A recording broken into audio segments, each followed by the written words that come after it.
Yeah, we just see what's in the boxes. You can see. I don't see your OBS, your boxes or nothing. All we just see is a blank OBS logo, like when you have the virtual camera turned on. Yeah. Thank you for saying that. There we go. Yeah, boy, we're almost back. Check 1 2 1 2. All right, guys, we are back one more time. Sorry for the technical difficulties, and welcome to Case Study QB, Political Junkies, back at it one more time.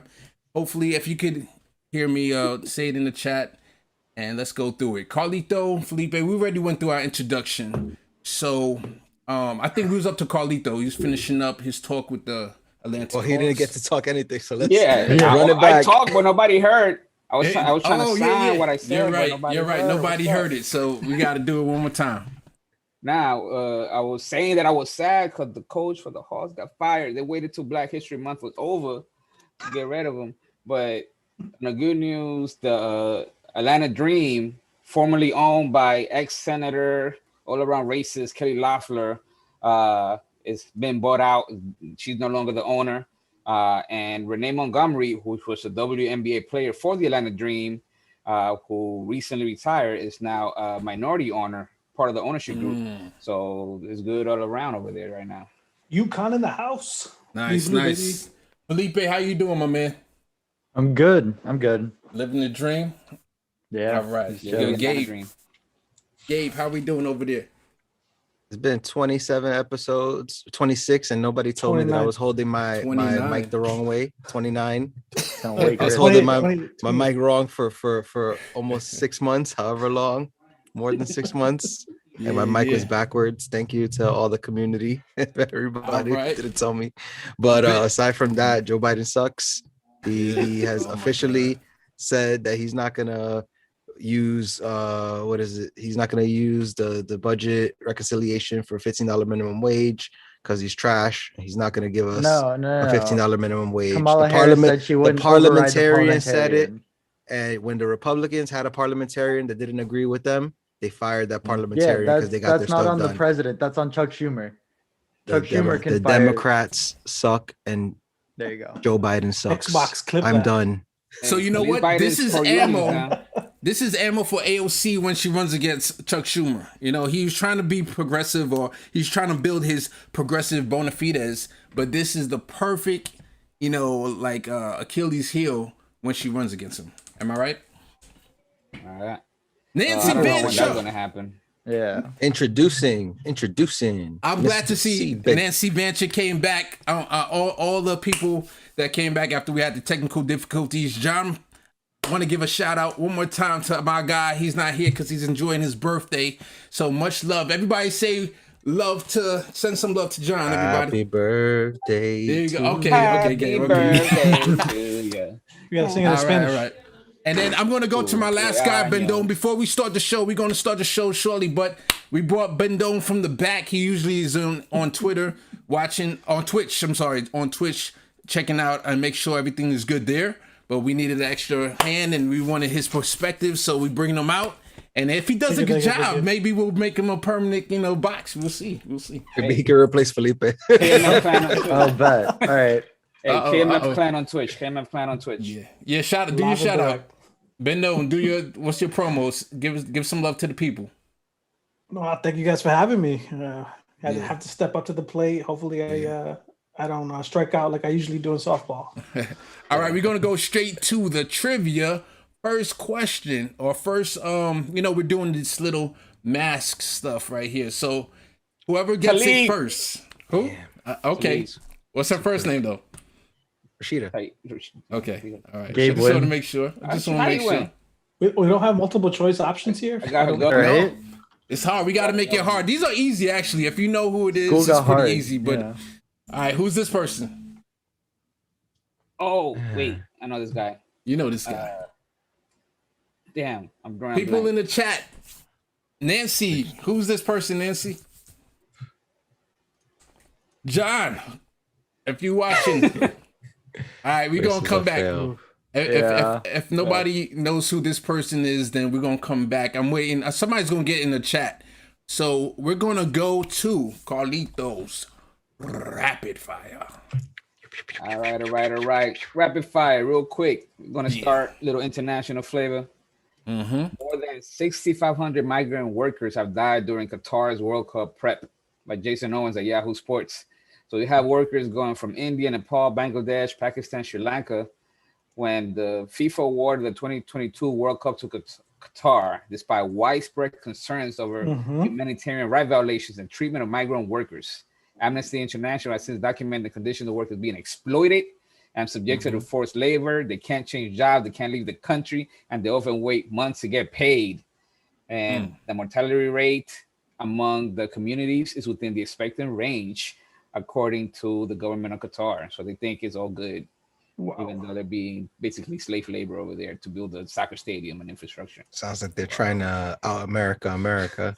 And man, we exported it's historical fact. We exported racism to the Nazis. They learned how to treat the Jews from us. They came here to study us. Wow.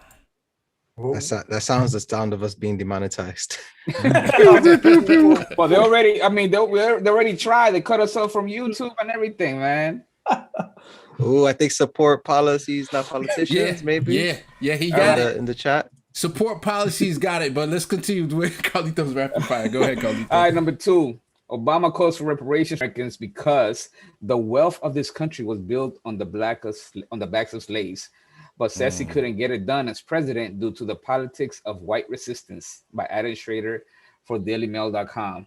When Obama says anything, when Obama says he couldn't get anything done, he's lying. He had the biggest mandate of any president of this century, of this probably the last 40 years. He had the biggest mandate, an overwhelming victory, and he chose not to use his political capital. He wasted a supermajority in Congress. Don't ever listen to him when he says that he wanted to get it done and he couldn't get it done. He chose not to get anything done. It was a 100%. Choice. It feels like Obama looked in the mirror and remembered it was February and was like, oh shit, I got to represent. Yeah. So he said during the presidential campaign 2008, he was not for reparations. And he said the best reparations we can provide are good schools in the inner city and jobs for people who are unemployed, which he didn't do.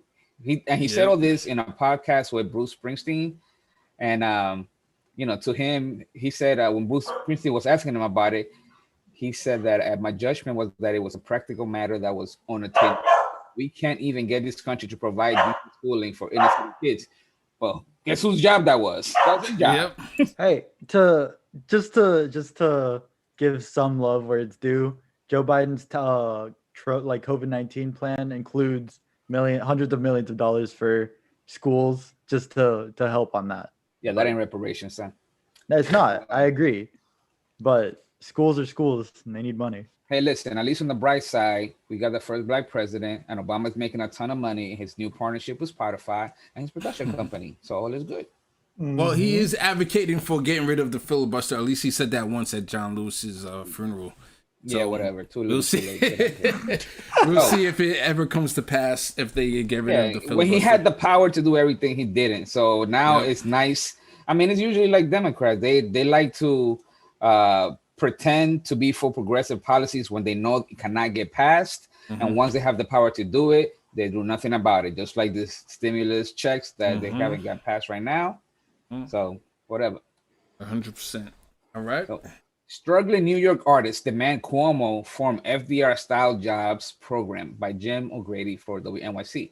So while New York City and state have announced plans to help restart the embattled arts and culture sector, a coalition of artists is saying that's not enough. Dozens of them, led by Music Workers Alliance and Invest in Our New York, rallied outside Governor Andrew Cuomo's Midtown office to call for more immediate help.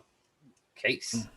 Yeah, I think that we need to have a jobs program, period. Like, we need to get as many people hired, give them $15 an hour, even though I think, especially in New York City, they should probably get more. But I think we definitely benefit from having the arts and having people. The job that we're doing right now, this could be considered a creative art form. You know, I would love to get paid to share the news. So yeah, that's my take on it. All right, next article. High-end medical provider let ineligible people skip COVID-19 vaccine line, by Tim Mark and NPR's Morning Edition. San Francisco-based concierge service, One Medical, has been allocated thousands of vaccine doses by local health departments in some of the areas he provides medical service. Ineligible individuals with connections to the company leadership were set up with vaccine appointments, and patients who were disqualified from receiving the vaccine were nonetheless permitted to skip the line ahead of other high-risk patients. I mean, they included people that were working from home, had no exposure to patients. They still didn't skip the line. They had an online portal where the ineligible patients were making appointments, and they said, when they said, well, you gotta at least update this portal, they said, nah, that's too much work. It's too technological difficult. And once they got to the office, they didn't verify any documentation. So people that were going in there were saying, hey, man, I'm gonna just tell my friends and other people to come through here because we could skip the line. Oh, wow. It's crazy. And this is a concierge service, so you have to pay an annual fee to even belong, so you could get faster service. Membership. Yeah.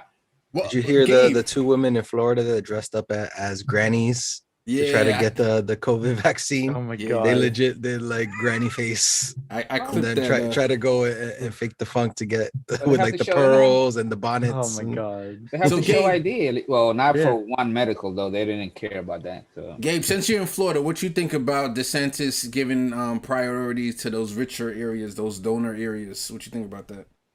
I mean, it's just DeSantis clown. Yeah.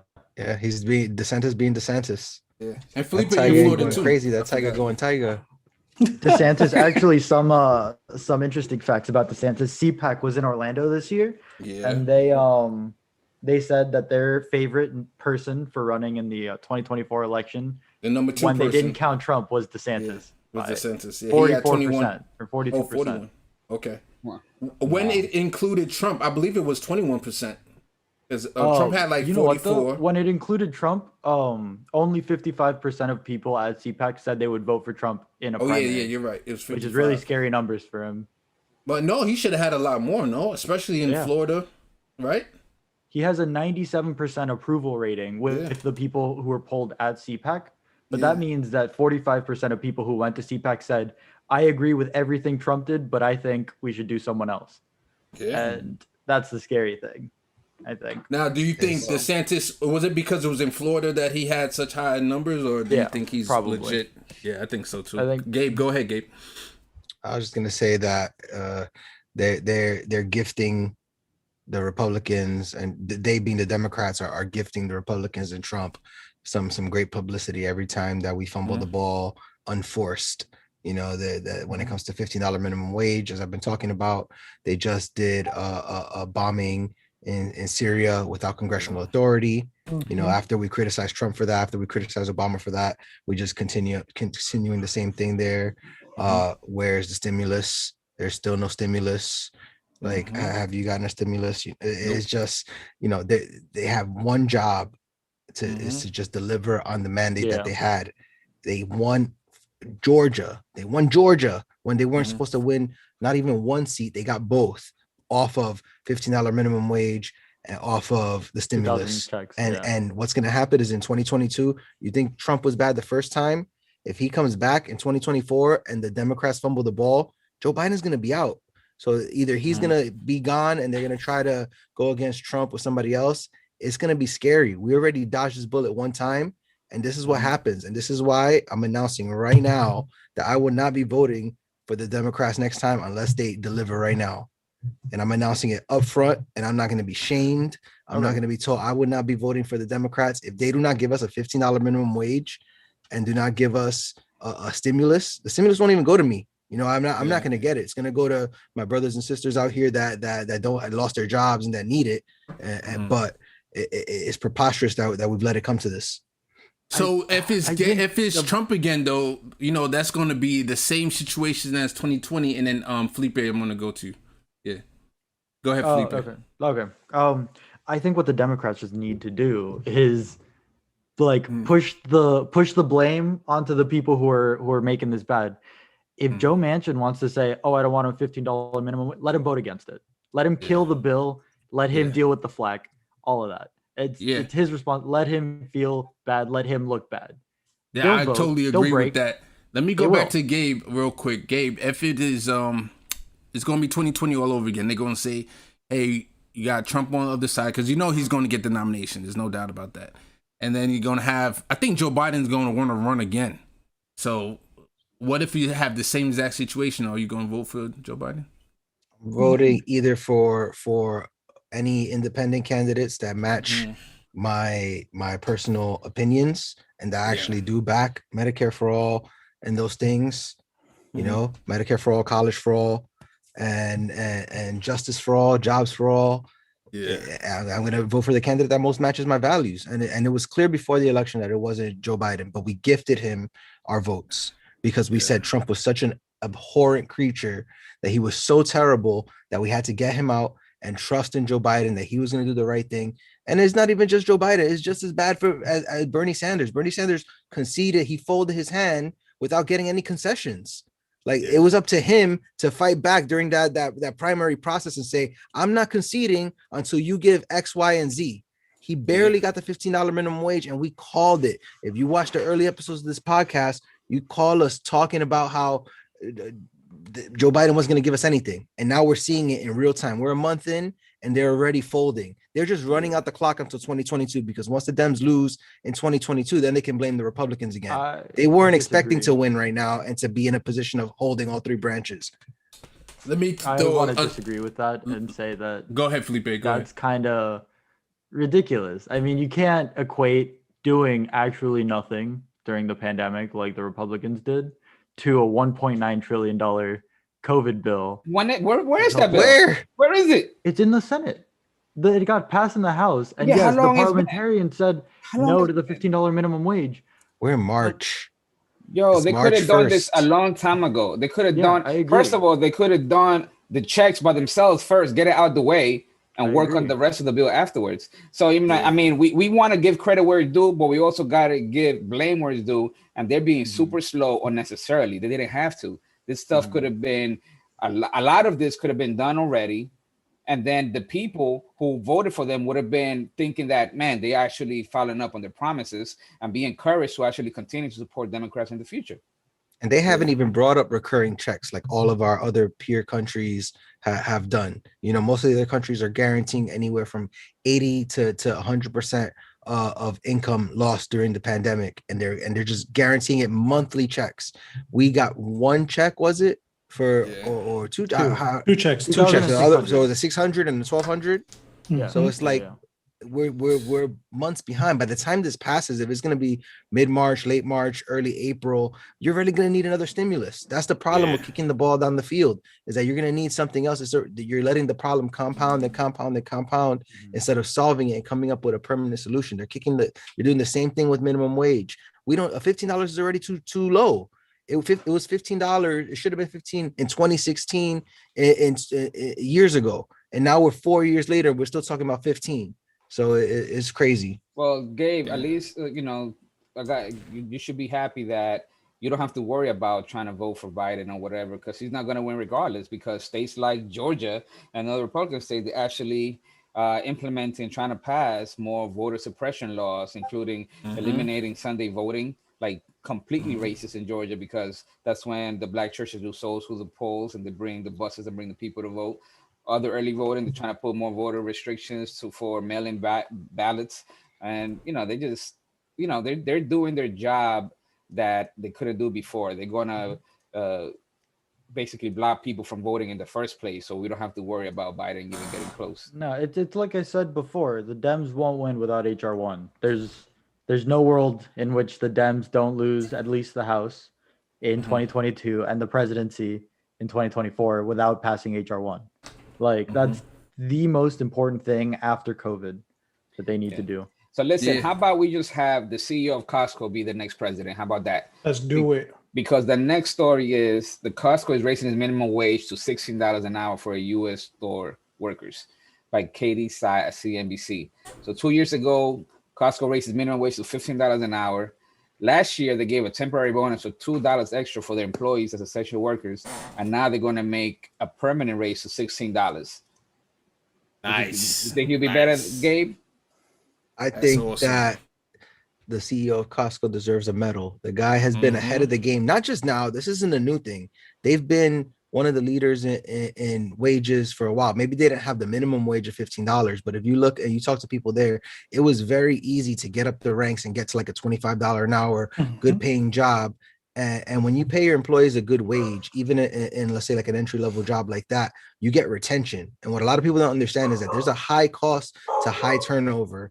And there's also a huge cost to the taxpayers when you pay a sub living wage, where it eventually comes back to us. So you might be shopping at another competitor like a Walmart, and you think you're paying lower prices, but you're going to pay that through your taxes. If Walmart just took a portion of their profits, just a portion, they would be able to make it so that taxpayers would not have to subsidize their employees and give them food stamps and anything like that.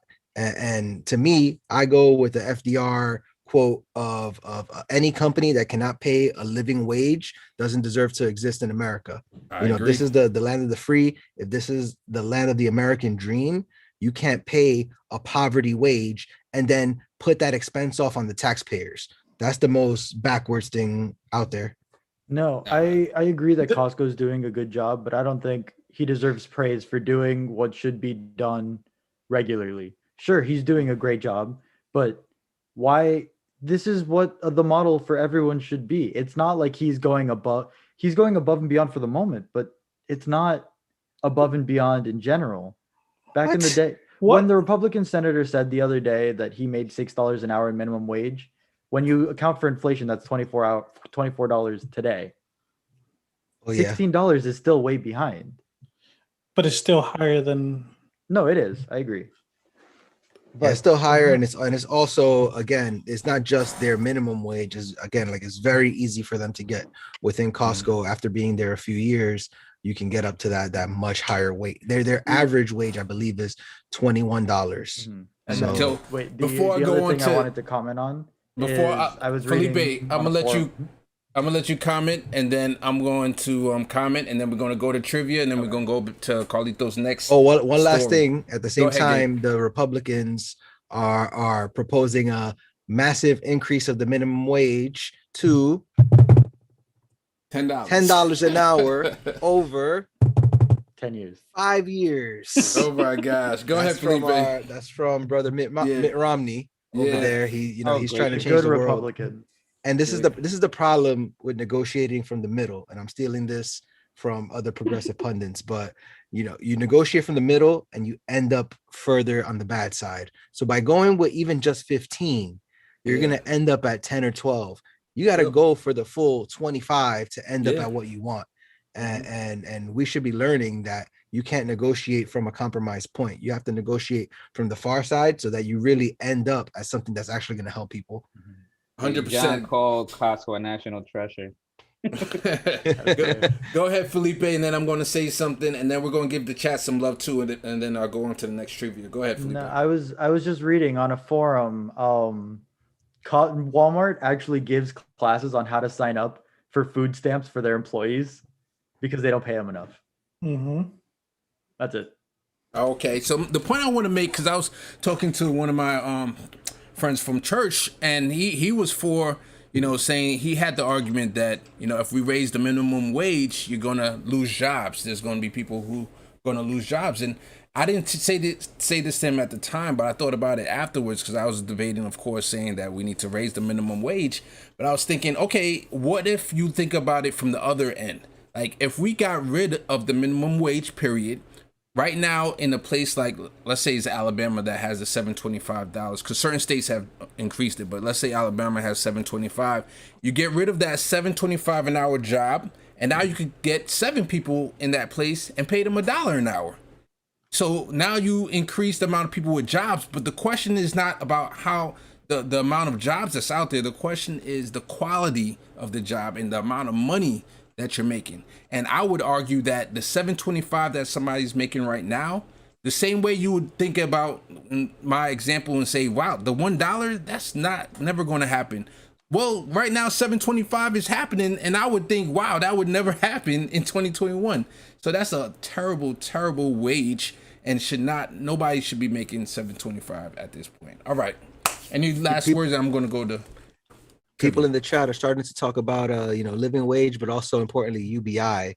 The UBI is, I think it's the unknown that I know I'm very interested in. I don't know about it. I want to see more studies. I want to see experiments throughout the country. I know some countries have experimented with it, and even some states, and see, what comes out of that, because it's a very interesting idea. Eventually, what happens when robots replace all the workers? There has to be a UBI. So I think it's one of those things that if people have more, we love to have somebody to get on and talk to us and educate us on a UBI and learn more about that. All I know 100%. Is that I don't want Andrew Yang type UBI. Yeah. I don't want to take away the benefits. That's right. He wants to take away the welfare benefits and then give you the UBI. So it's the same boat. Yeah, I think that if we can get the UBI, right, and then we could get a living wage, which is in certain places is $20, but at least at the base it may be $15 an hour.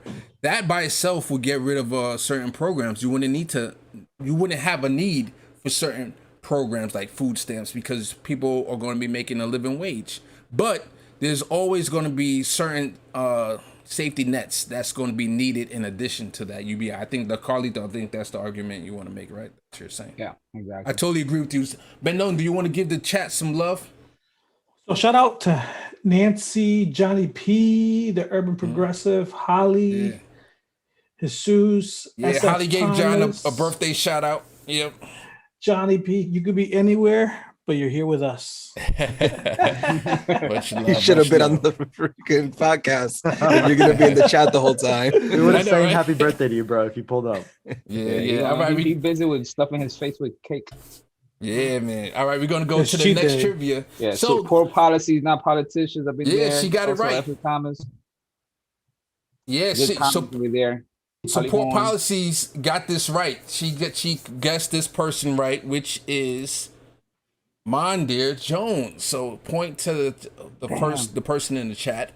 All right, so this person nobody's gonna get. If no policies get this person, I would be very shocked. But I brought up this person for a reason, and a hint would be name the Congress staffer under this mask. So it's not a congressperson. Oh man. So even if you could give the person's name, her title. I choose C. So I'm going to give another hint. This person is very famous right now. Her title has been brought up often in the media. The press secretary? All right. Is it Let me see. Psaki? Oh, you racist. It has to do with the minimum wage, that her title. So who's the person that Biden was waiting to get advice from? Is that near Tandem? No. I'm gonna phone a friend, and by the friend being the chat, is that the Feedstein staffer? Joe Biden. All right, I'm gonna just go to it. All right, so this is the parliamentarian Elizabeth McDonough. He's the one. She's the one. Off with her head. She said that the budget, no, they can't have the minimum wage. We are against capital punishment. Allegedly. As progressives. Of course, it's all joke. But yeah, she was the person that ruled against having the minimum wage included in the Senate version of the COVID bill. And guess what, though? The VP, Kamala Harris, can overrule her. But we know that Joe Biden does not want to raise the minimum wage because of this, because he showed his hand. He could have overruled. He could have had Kamala totally overrule her. And Felipe, what you got to say? It's not only just that. There's so many. They have four options here. They could just overrule her. Just say, look, I don't care what you think. It's going to happen.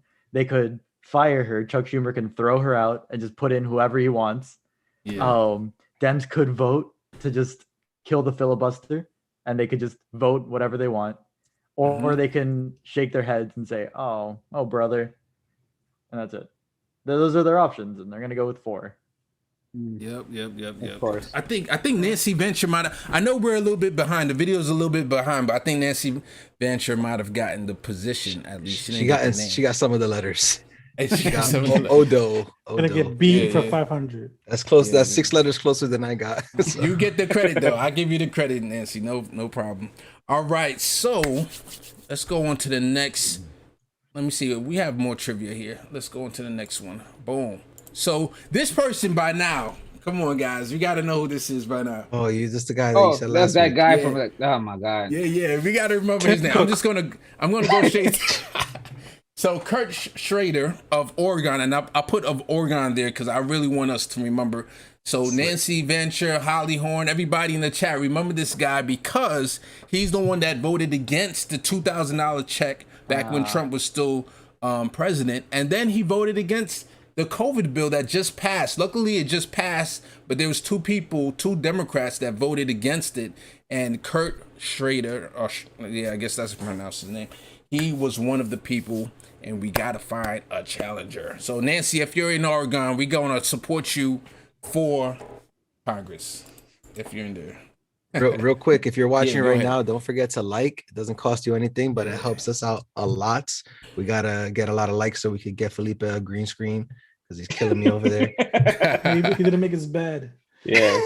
Welcome, Andre. Dude, you in Florida. got That one could have job. like a snake back there or something. All right. Close the door. So while you do that, we're going to do the last trivia question because we got a deep conversation, and we're going to be talking about the Black Panther movie that just came out, Judas and the Black Messiah. So here's the last question. Spoiler alert. Which congressperson took compensation? we from did the- this. Come on, it's Jamal Bowman. We did this. No, my bad. Hold on. We did that already. Hold on. Okay. Here we go. This is what The answer is C. This is what I meant. No. Who introduced a new resolution on Sunday, this past Sunday, to expand wages and benefits for caretakers, including daycare workers and elderly? I bet you any money, Richie John is going to Torres. say Richie Torres. John is going to say Richie Torres in the chat. Not for this one because it's a good one, so he's not gonna say Richie Torres. And a good one, I'm gonna say Jamal. He's gonna make up for last week's Debacle. answer. Yeah. I'm gonna go. All right. I'm gonna be a contrarian. I'm gonna go Debbie. There's no way Debbie. it's Debbie, bro. But that's why I'm gonna go for her. Richie. That's why being a contrarian me. Richie. That'd be okay. Bendon, who you got? I got Richie. Richie. All right. Good old So John. John got Richie, of course, too. So the answer is Jamal Bowman. So there he is, Representative Jamal Bowman, to introduce resolution and expand wages for caretakers. So Debbie voted in favor of a resolution to give payday loans to essential workers or something like that. the payday loans. So we got to give it in the chat. I believe we got who said, and Andre got it right. Holly got it right. Nancy put with a question mark. You got to be like real confident, Nancy. Next time, don't put the question mark. Just throw it out there. All right. So You got some love, Andre Johnstone. Love your work, QB. QB. Oh, thank you so much, Andre. Thank you so much. So we're going to get into the discussion of the week. And this is I really got obsessed with the Black Panthers after I watched Judas and the Black Messiah 2 weeks ago. So And can we talk about can we- this little? Also, Go before ahead. we jump, can we ask the chat how many of them watched the movie? Yeah, let's get a roll call. Yeah, Roll call yeah, if yeah. you've seen Judas and the Black Messiah. Let us know in the chat. And Carlito, while we get some feedback from the chat, Carlito, what were you saying? Yeah, there's another story that kind of leads into this that I read. Oh, yes, from yes, please. A real national treasure, Michael Harriot at the root. So the story was by means fair or foul, America's conspiracy to assassinate Black Power. So this story talked about, it's a kind of long article, but it explains how J. Edgar Hoover, being a racist from the beginning, turned the FBI into an investigative body for everything radical, aka Black. So some little factoids from that article is that his frat brother wrote the screen adaptation for The Klansman, and his boss screened it at his office. And the same boss is the one that organized the screening of that racist movie, Birth of a Nation, at the White House for President Woodrow Wilson. So the office was first in charge of investigating communists, but once World War I was over, they needed a new target. So ever since then, many atrocities, including every major assassination of a great Black leader, had an FBI informant involved. We're talking about killing poor workers, paying off the Klan to bomb Birmingham 16th Street Baptist Church in 1963, where 4 little girls were killed. There was a Klansman. There was a guy that the FBI paid to join the Klan so he could start trouble.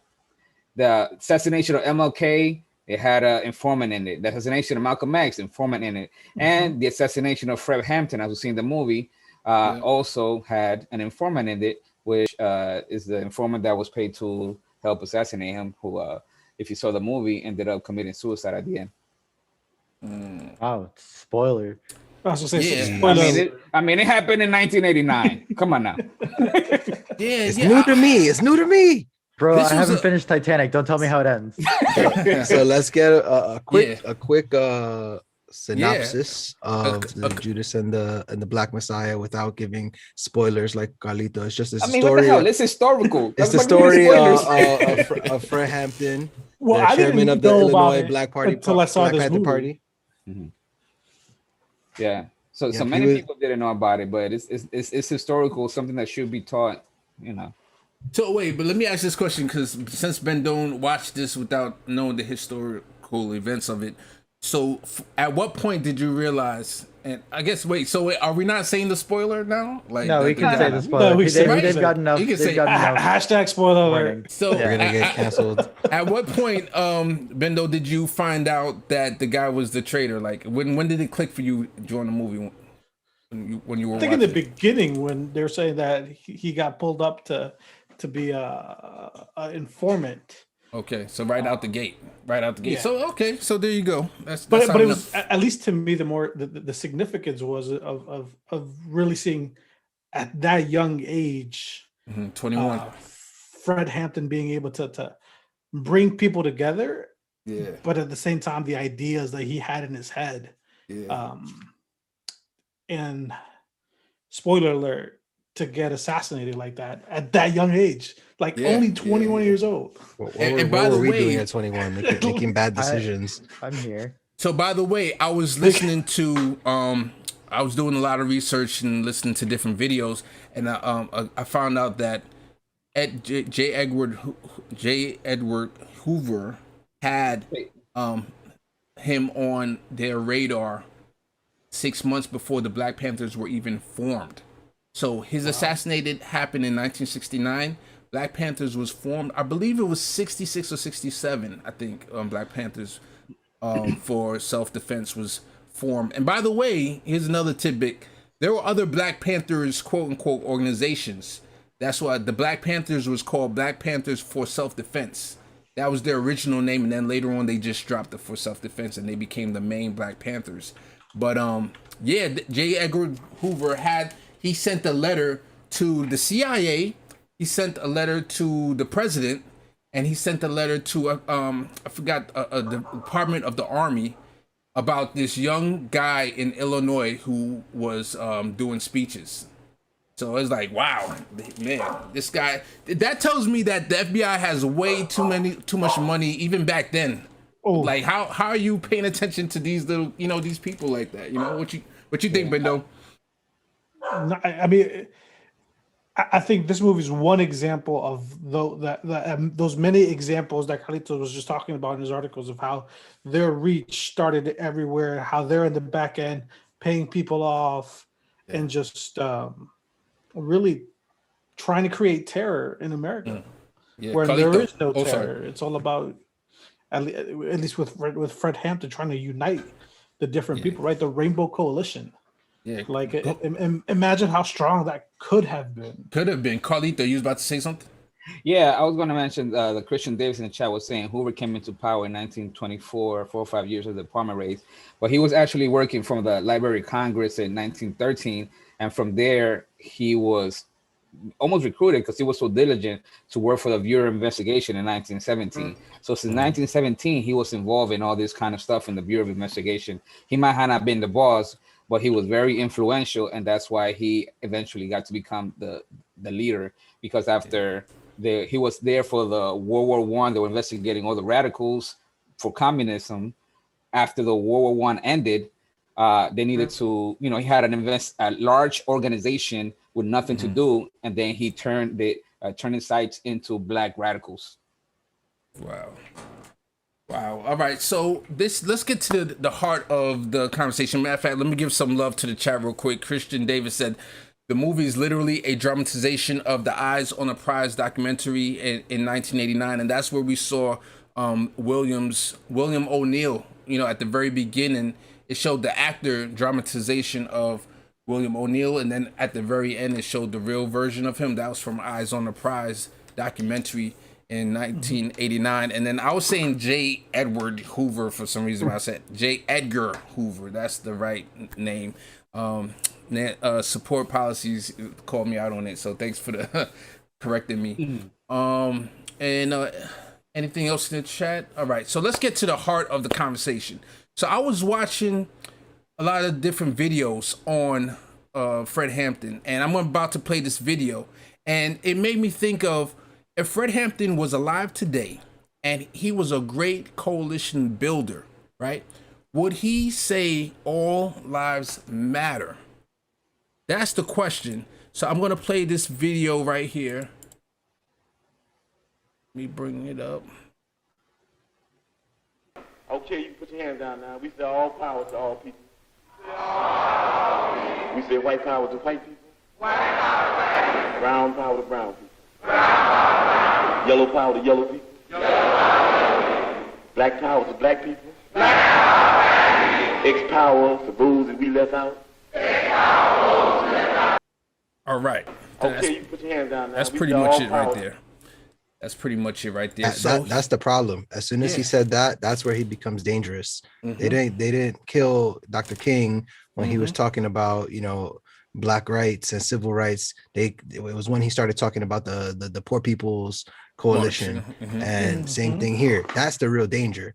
It's not, it's about when you start uniting the working class and you start getting people to realize that the problem isn't the other races, and it's not the people that you didn't grow up with, that the problem is actually the system that can manage to pay you a starvation wage to work harder than some people that might make 10 times that. There's nobody that's going to tell me here that a day laborer that works hard, it works, less hard than somebody who works in an office, so it's things like that once people start realizing that, that's where you start getting the threats of like an uprising, and maybe you start voting out people, because now they start registering people to vote, and they start voting out the politicians that are corrupt and taking money. And as soon as anything grassroots like that happens, that's they kill it. That's the same reason why Bernie Sanders was a problem, because he was talking about the system versus versus anything else, versus the platitudes. So when you see people like this and like Fred Hampton, they couldn't allow him to build that movement anymore. 21 years old, like Badon said, it's crazy. The breakfast programs for the kids. The scene where he goes into, to your point, Gabe, right, where he walks into the guys like, our kids are going to the same school as your kids, and we have needs. Like it's bigger than us. We want to build something bigger than that. I want to play a video that kind of touch on what you're talking about right now, and then I want to talk about literally if Fred Hampton was here today, what I think he would say. All right. So let's bring that up. And what makes them mad about that? They're constantly bothering the people. Anybody that's out there for the protection of the people happens to be in direct conflict with them. What makes them mad about it? What makes them mad about it is that they had black people and white poor people and red poor people and Puerto Rican poor people and Latin American Puerto Rican people of poor people of all descents. They had them caught up in movements based on racism when the Black Panther Party stood up and said that we don't care what anybody says. We don't think you fight fire with fire best. We think you fight fire with water best. We're going to fight racism, not with racism, but we're going to fight with solidarity. We said we're not going to fight capitalism with black capitalism, but we're going to fight it with socialism. We stood up and said we're not going to fight reactionary pigs and reactionary state's attorneys like this and reactionary state's attorneys like Hanrahan with any other reactions on our part. We're going to fight their reactions with all of us people to get together and have an international proletarian revolution. Right on. Right on. And that's saying all power to the people. Right on. That's saying that no matter what color you are, there's only two classes. And that's saying there's a class over here and there's a class over there.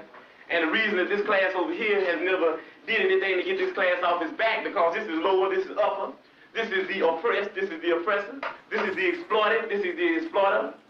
And these people in this class have divided themselves. They say, I'm black and I hate white people. I'm white and I hate black people. I'm Latin American and I hate hillbillies. I'm hillbilly and I hate Indians. So we fight amongst each other. And you've heard the testimony of pigs here. You got pigs of all colors, you know that. You got pigs that are white, you got pigs that are black, you even got pigs that are black and white. Propagating the same type of madness that this buffoon Hanrahan would be propagating if he were here himself. And why? Because they want to keep you to believing that I'm your enemy, and that everybody else that's black and that wears a lot of hair on his head and hair on his face, they want to keep you thinking that he's your enemy. Why? Because if ever you would disregard him and overlook him just for a minute and throw away that question of racism and start into dealing with a little logic, then there would be no one else you could attack other than Hanrahan, other than Daley, and other than Tricky Dicky Nixon. Tricky Dicky Nixon. I love when you said that. Yeah, man. It just amazes me how articulate he was about the different races that are out there, that they're putting us against each other by race and by class. So this is my prediction, right? If he was around today, first of all, let's talk about somebody that got bad consequences for saying all lives matter, and that was Martin O'Malley. If you guys remember back in 2015 when Bernie first ran, it was Bernie Sanders, Hillary Clinton, Martin O'Malley, and a couple other people that just do not matter. And they were at a convention, and Martin, he said, protesters came from the audience, and they were saying, shouting Black Lives Matter, and he said all lives matter. And man, when he said all lives matter, that was it. He had to come back later and apologize. But I'm wondering, if Fred Hampton was around today, how would he articulate a all lives matter, Black Lives Matter? What would he say with the movement that's going on right now? And I think that he would want to say, just like how he did right there, brown lives matter, Black lives matter. Today, people say trans lives matter. I think he would want to bring that coalition in a way and market it in a way where saying all lives matter was not a negative thing, but was a positive thing. I think the problem with the people that say all lives matter now is that they trying to minimize the struggles of other races. They want to say, well, all lives matter. What can you say? Black lives are not more important than other lives, when in fact what they're saying is all lives matter, but all lives cannot matter until Black lives matter also. And that's where they're trying to flip the script and make you sound bad. The same way when people kneel against police brutality, they say, oh, you disrespecting the flag. They're always trying to change it to a different point of view where it plays better in the media for their racist views, and they try to make everybody else look bad. But in reality, when people say Black Lives Matter, they're saying, please, can Black Lives Matter also? No, I hear you, and I totally agree with you, and I don't want to take away from Black Lives. That's not what this conversation is about. I'm not trying to change their messaging or anything. I'm just curious, what would an inclusive messaging look like in today's day? I'm saying he will say it, but that the way that people clip videos to try to make him look bad, you know what I'm saying? He will say the way he said it there. He say, this lives matter, and this lives matter, and this lives matter, and this lives matter, therefore all lives matter. But over here, the way we do social media nowadays is just going to clip it and say yellow lives matter, and then that's it. And they're going to be like, what? Yeah, they're going to try to take stuff out of context, right? That's the biggest thing that happens nowadays with social media. Is I'm going to find that 10-second spiel of what you said, forget everything that you had before, ignore the conversation, and then just start to attack you. He said this, and that's what he meant by it. There's nobody else is right, and let's shove it in people's faces. I think he absolutely would say all lives matter, but I think he, like Carlito was saying, he'd put an asterisk on it. He would say, because all lives matter, inherently Black lives must matter. And Twitter warriors would cancel him immediately. They would just, he said all lives matter, he's not on our side. But really, I think it's beyond that. I think if you drop him in today, if you let him live his life, the world could look much different had he survived. Had he been, 70 years old, 60 years old right now? 80? He would have seen the internet. He would have gotten his message to parts of the world, to parts of the country who had never heard him or never be able to hear him. And now, thanks to movies like this and documentations and dramatizations, all of that. Some of his message can be heard today, 60, 80 years after, and it's still more relevant today than it was at that moment in time. If not, it's just something that's universal and something that, had he been permitted to live out his life in a real way, could have changed the world for the better. 100%. I'm looking at Nancy said to add all lives matter kind of changes the subject. She put Black Lives Matter to me was a specific response to a specific phenomenon. And I totally agree with you, Nancy. I'm just curious, what if the messaging from the beginning was a all lives matters, in the sense that, hey, Black Lives Matters too.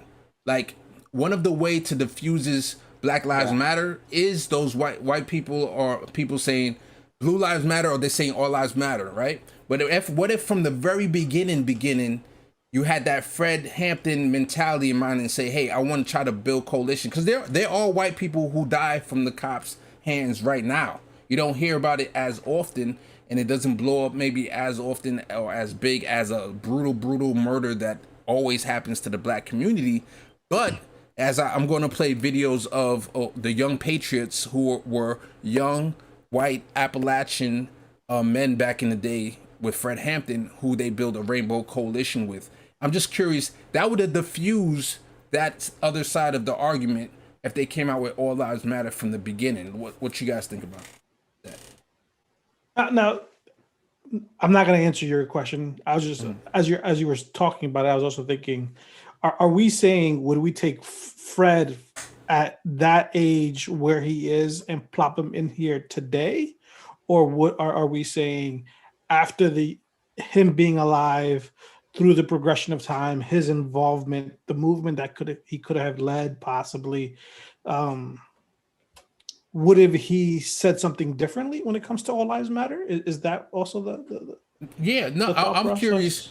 Well, first of all, we saw Bobby Rush. he endorsed what's the name, Bloomberg. So like, I would hope that Fred Hampton didn't change his values over time. But so let's just say that he did not, and he just continued to live his life.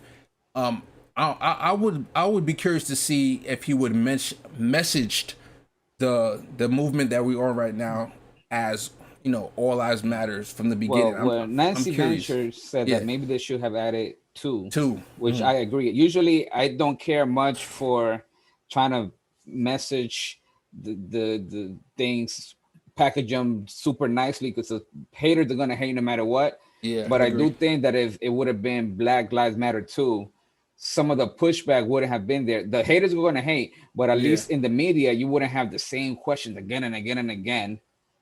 Like, what does Black Lives Matter more? The Blacks, like, you know, I think it would have diffused at least some of those attacks. Yeah, that's a very interesting point. That's very. Let me play a couple of videos and we'll come back to the conversation. Stand up together.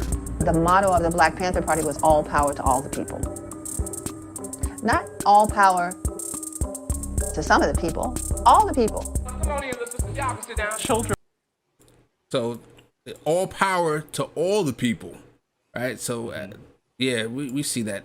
I want to show this video. This is a video of a former FBI. In the gang intelligence unit, our unit. This is all gang crime stuff. Oh, they went in where the people were doing breakfast programs. Busted eggs out of the refrigerator on the walls. They poured flour and busted eggs in the flour.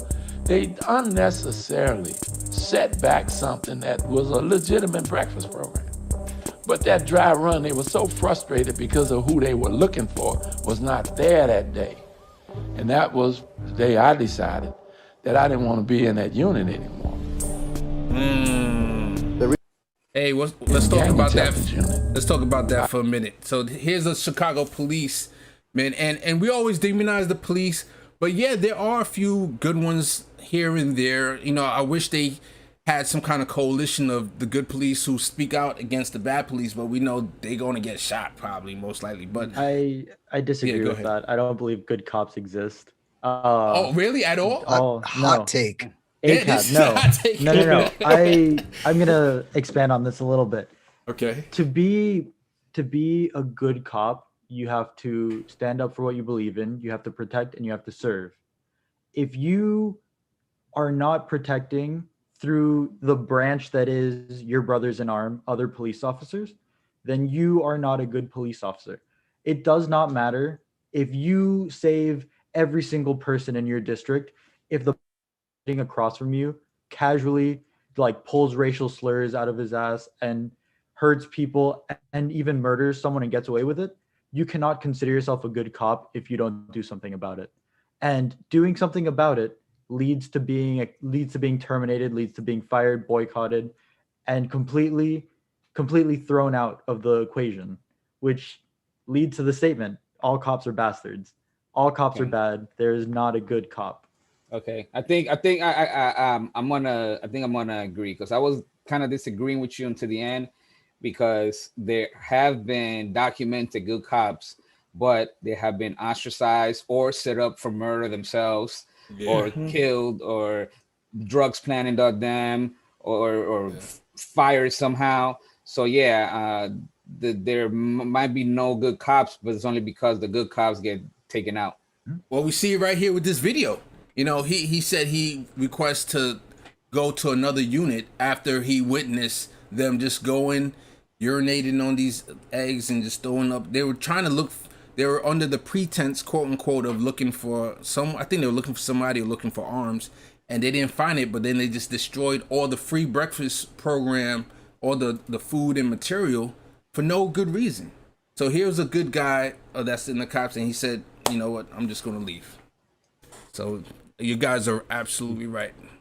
There's a ton of cases like that even to this day. So the question is, did he leave and retire, or was he able to successfully he went to another unit, to a different unit? Yeah, I don't know if he retired, but he looked like, it sounds to me like he successfully went to another unit, because let me play that video back just so I could look at the year. Hold on one second. Our unit. This is all. Okay, so he said he was in the Chicago Police Department from 1965 to 1991.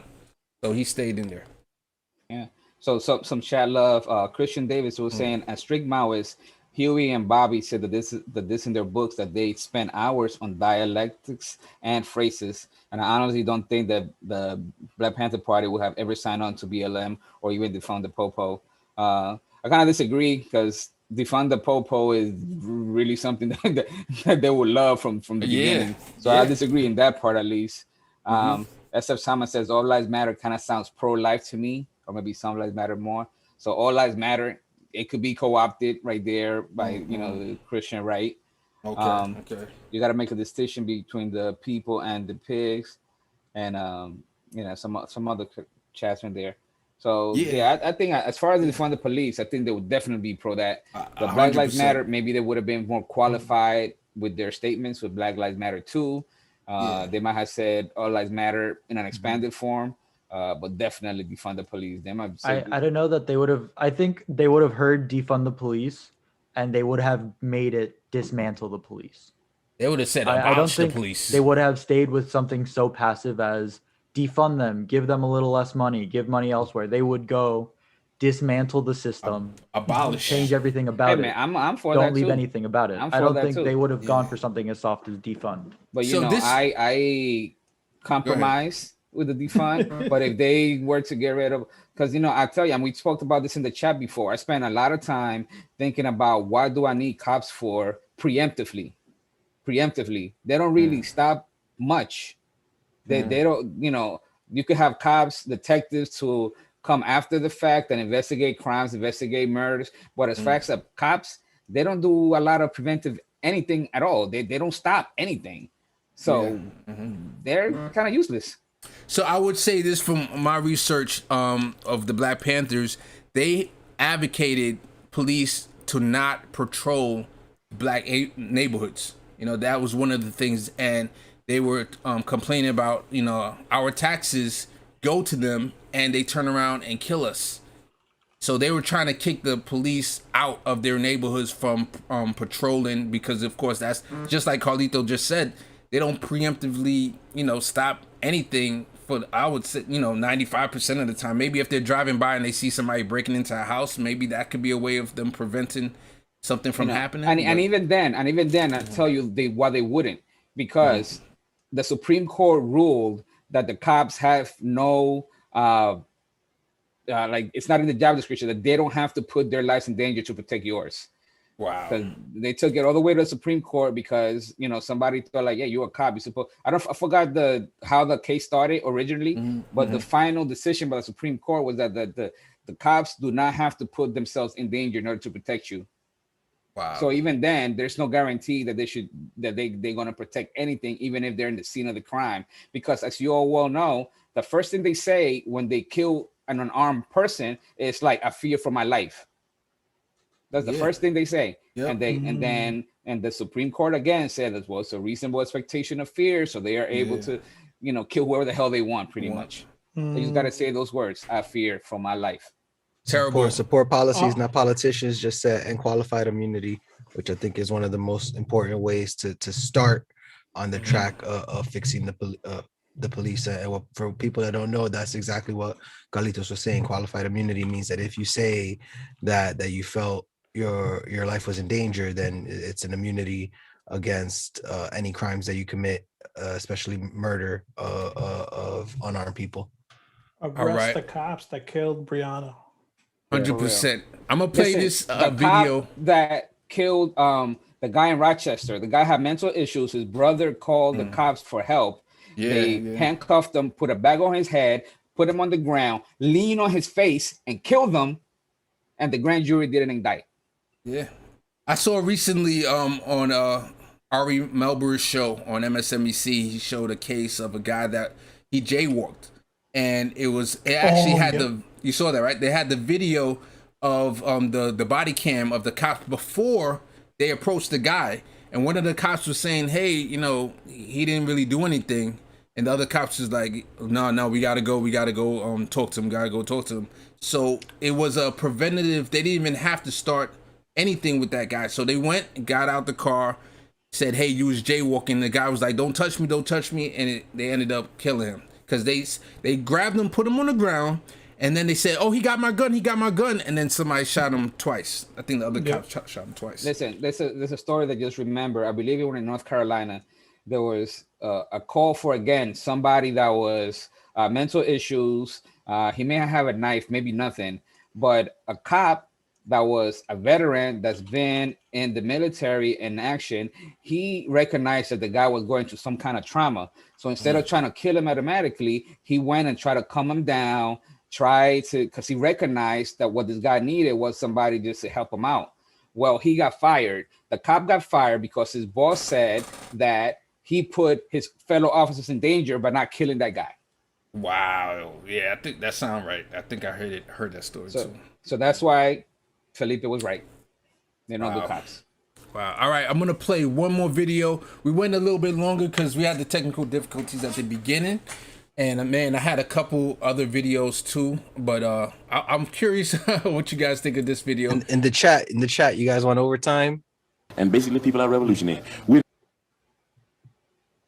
play this real quick. And this is Fred Hampton having wishful thinking. And basically, people are revolutionary. We're not worried about them killing anybody because I think that, you know, they jailed Huey P. Newton, they ran Cleve out the country, Elvis Cleve out the country, and they jailed Bobby Seale. And we got David Head up there now, who's very capable, most capable of running the Black Panther Party. And they can just take all of them they want to. We always want to have someone to fulfill that position because that's the type of organization the Black Panther Party is. We don't produce buffoons, we produce leaders. And everybody in the Black Panther Party on any type of cadre, he's becoming a leader. We can, our Deputy Minister of Health in the state of Illinois can run the Black Panther Party, and so can anybody on this cadre. So all that they're involved in is an excursion in futility, because anybody that tries to deal with wiping out the leadership of the Black Panther Party is dealing with a time wasting. It's a futile effort to seize some type of power that can never be seized because it's a type of flowing power, and it's a type of unending flow of this power. Every time somebody moves, we're just producing more and more people, you know. And you know how the story goes. They had a chance. Wiping out power is what's got them in the mess they're in now. Wiping out power is that's what's got the Black Panther Party on their asses, you know, because they wiped out so much power. So I think they about tired of wiping out power. They wiped out Martin Luther King and they wiped out Malcolm X, you know what I mean? And they wiped out all these people. And these people were produced. So I think that in the near future, you'll see programs initiated by the government that they'll probably have the CIA protecting people like us. Because when they wiped out Huey P. Newton, there was Cleaver popped up. I know very well that they said we wish to God that we had have kept Huey P. Newton on the scene because this motherfucker's out of his mind. And basically, people are revolutionary. We're not worried about them killing. He actually said he believed the CIA. I don't know if he was joking or if he was serious, but he thought the CIA would protect him. But unfortunately, he was wrong. They killed him. They killed Martin Luther King, Malcolm X, and I thought about it. I was like, I read a book about the history of the Black Panthers, and it did touch on the fact that every time the police did atrocities towards the Black Panthers, they did gain sympathy, not that they didn't have before. You know, when they first started, you have the NAACP, and they had a lot of moderate organizations that look at them as really radical. But then when you had the police killing their leaders and killing various members, and especially killing Fred Hampton, you know, Jesse Jackson was at his funeral, and it garnered a lot of attention towards the Black Panthers. It helped them raise a lot of money. It got them a lot of support. At that point, the NAACP and other moderate organizations were very sympathetic. So it seemed like they got stronger when, unfortunately, when leaders got killed. But I think there is something that there's only one Fred Hampton. You know, there's only one Martin Luther King. There's only one Malcolm X. So even though one of the statements that he loved to say was, you could kill a revolutionary, but you can't kill a revolution. Well, when you kill somebody like Fred Hampton, we don't have any coalition, any rainbow coalition going on to this day. What you guys think? In the movie case, the part after the cops burned down the headquarters, the Crowns that did not want to get involved with the Black Panthers, they saw what the cops did, and they came out and helped rebuild, and they joined up. Yeah, and so historically it did help them to a certain extent, but I think that leadership was gone. Like, he was supposed to continue. I mean, that was before he was murdered, though. Because he was in jail. Right. The atrocities of the police made people have more like sympathy or empathy towards the Black Panther movement. So he was the co-founder of the Illinois chapter of the Black Panther Party. And from what I understand, from what I read, he was going to become the chief of staff and be a part of the central committee, right? So that's like another level at the level right under Huey Newton and those guys. So he was on his way up to probably being the main guy and main leader. And who knows how he could have taken that Rainbow Coalition mentality and that organization to a national level, what he could have done. Imagine he was able to display that across the world, that, hey, we have the Rainbow Coalition here. We're working together over here. That's why I said earlier. We can accomplish here. So that's why I said earlier, I don't know that the world would look the same had Fred Hampton survived to the internet. Yeah, 100%. All right, I'm gonna play this. I lied. This is the last video only because it has one of the young patriots older. It shows him when he's older. Like, this is for Alan. Yeah, this is for Alan. Oh, Alan Amberster. He said, "What I'm." Young patriots in Chicago discontinued the use of the Confederate flag. We got into the Rainbow Coalition. We had to take a completely different look at the meaning of that flag. After a point, we thought there's no use for that flag here anymore. What that flag really stands for is hate. Yeah, so that was a good video. The full video just talks about it's on YouTube, and it talks about the whole Rainbow Coalition, how it came together. And one of the points that I want to bring up was that Fred Hampton, he went and approached the young patriots to gain their support. He saw they were young, they were getting abused by the cops, but one of their symbols was the Confederate flag. And one of the things that that young patriot said, that he didn't disrespect them for having that symbol or having that flag, and he still accepted them. You know, that's something that I can't fathom that happened today. If somebody organizations had the Confederate flag, they would be canceled. But here you have Fred Hampton, he's just a genius at building coalition, because look at this, years later, he said that he was convinced, and I don't even know if Fred Hampton directly convinced them to take down the Confederate flag as one of their symbols, but it happened. They realized on their own that this was a symbol of hate, and they took it down. So what if Fred Hampton right from the beginning said, hey, we're not even going to talk to you because you have that Confederate flag on your hat or on the wall or da-da-da, that would have been it. But he was such a genius at bringing people together that he just knew how to do it. All right, any last words before we wrap up the show? Carlito.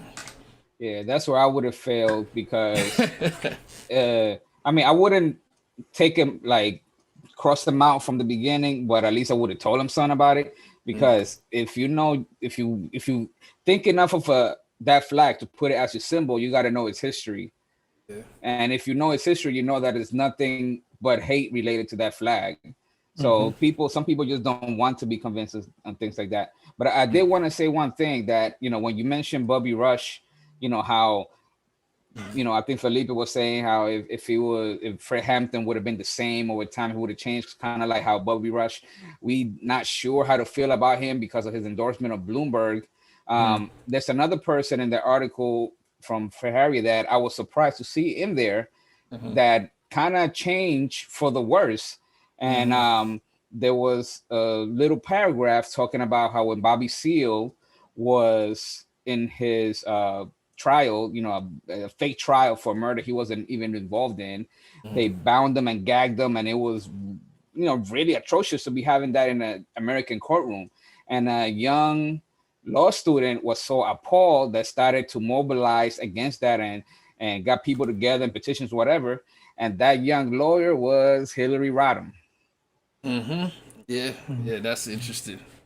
Very, very interesting stuff. So let's give the chat room some love. Erica said, where is it? Fred saw the bigger picture. Yep. And just Alan, just to let you know, we had technical difficulties at the beginning, so that's why he was like, we're in overtime. Yeah, we're in overtime because we're just giving some more love, some more time to this episode. Anybody else want to shout out? Aliyah 7368 said, from one, my husband said Fred Hampton had the support from the AIM on the Indian reservations in the Dakotas. Wow. So more coalitions building right there. Look at that. I mean, who is an example of Fred Hampton today? Like, I can't even imagine anybody today who's doing that. Dr. Cornel West. Cornel West? Yeah. He's all about coalition building. He'll call Mitt Romney, or he'll call what's his name, the Mitch McConnell. He'll say Brother McConnell. He's all about you know, not humanizing people, and even when you disagree, you know, as humans, and you try to appeal to the greater good, and you try to see past all the other stuff, and you try to convince with a better argument. So I mean, I guess you could say that about Bernie. He just isn't radical enough. Yeah. So I'm about to say something real crazy. You guys are gonna get not AOC. No, not AOC. You guys gonna. She went to Texas. She helped out. She raised like $5 million. That's not the same. Let me bring up an example. She's cool, Bendo. though. She's cool. I like her. Let me bring up an example though, Bendo, that everybody's about to fall out of their chair. Jimmy Dore, and the reason why. All right, I'm out. Yep. The reason why I say Jimmy Dore is because recently he just had a Boogaloo Boy, or whatever you call him, was on a show. And the Boogaloo Boy was talking about how they would go to Black Lives Matter and they'll try to support them or try to do security for them, make sure nothing happened to them. Now, I understand overall what the media talks about the Boogaloo Boys and about them having Boogaloo. Thank you so much. They're having various terrorist ties or radical ties, and I'll be honest, I don't know all the details of it, but I think if you go back in time and you look at what Fred Hampton was doing, I think that's the equivalent. Like if somebody said, "Oh, I'm going to talk to those young patriots," they got the Confederate flag on the wall. And actually, they in that documentary that I just showed a little bit of, they talked about how some Black Panthers left when Fred Hampton tried to talk to them. Let me tell you, Case, I love you, but you're 100% wrong. Okay. Because the Boogaloo Boy, like Fred Hampton was trying to unite with people from other races that had similar goals. You know, they wanted to help their own people overcome oppression. The Boogaloo Boys, they want to overthrow the government. They're very violent. They might front like they march with some people, but basically they just want to co-opt the movement to start drama, start violence, because they just hate the cops too, but they don't care about Black people at all. So when Jimmy Dore had him on, it was very disappointing because he has enough money, enough researchers to be able to have people look into that group before having them on. But instead, he kept saying the whole time, well, I don't know that much about these people, but they sounded kind of nice. And what they said was kind of good, but if you looked into a little bit deeper, he would have known about all the violent tendencies. Nah, he knows. He's just playing a character. No, it's you can't. It's 2021. It's like Google the you could just put Jimmy Dore actually had somebody on to criticize him about that interview, the one that you're talking about with the Boogaloo Boy. Look, and that guy called him out, and he said everything Carlito said, and Jimmy Dore said, "Hey," he said, "I'm capable of making mistakes." And maybe it was a mistake of not doing more research. That was directly his plan. He wasn't doing it to give him a platform. He was doing it for clicks on the internet. Listen, I'm not gonna Listen, I'm not gonna give him the guy that had AOC on first, the guy that had all these progressives on first. Gabe, all right, I'm out. Listen, Gabe, I'm not gonna give him ulterior motives. I'm not gonna say he did it for the clicks, but I'm gonna tell you it's an unforgivable mistake because there's no way in the world that he couldn't find out who these people are. Unforgivable. Exactly. It's unforgivable. There's no way he could have known. Joe Biden done more harm to black people than Jimmy Dore. So what? We're not talking about Biden. Don't deflect. Nobody talking about Biden now. But you voted for Joe Biden. But we're not talking about Biden. You said unforgivable. Unforgivable. Okay, that's not unforgivable. Okay, I'm saying somebody makes a mistake, let's argue next week. Criticize them about their mistake because it wasn't a mistake. No, he did it on purpose. He had Daryl Davis on last week to talk about how to convert Klan members. It was not a mistake. It was not. It was on his Trello. He had it on his Trello on what he wanted to do for clickbait. There's no way that he could not have known. Okay, there's no way he could not have known. That's it. All right, so I think this is the type of lively debates that I love. This is like one that we haven't had in a while where we all disagree on different things. Maybe we'll revisit it later. I think we gotta wrap it up right here. But I hope everybody enjoyed this discussion.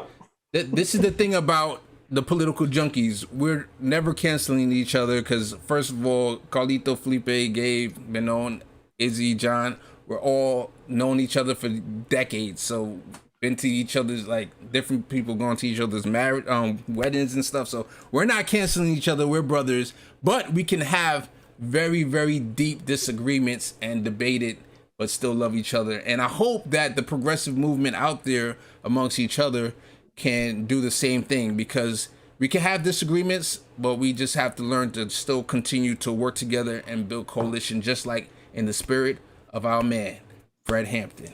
All right. With that said, I think we're all good here. I'm looking Nancy Venture, John, Allen. Happy birthday. Happy birthday, John, my man. We miss you on the show. Urban Progressive. Cool. I know he canceled me, but that's all right. Who else? Holly Horn. That was fire today. Yeah. So shout out to everybody in the chat. Erica. Man. Yep. That was probably the livest chat in all of the episodes so far. So Aaliyah 7368.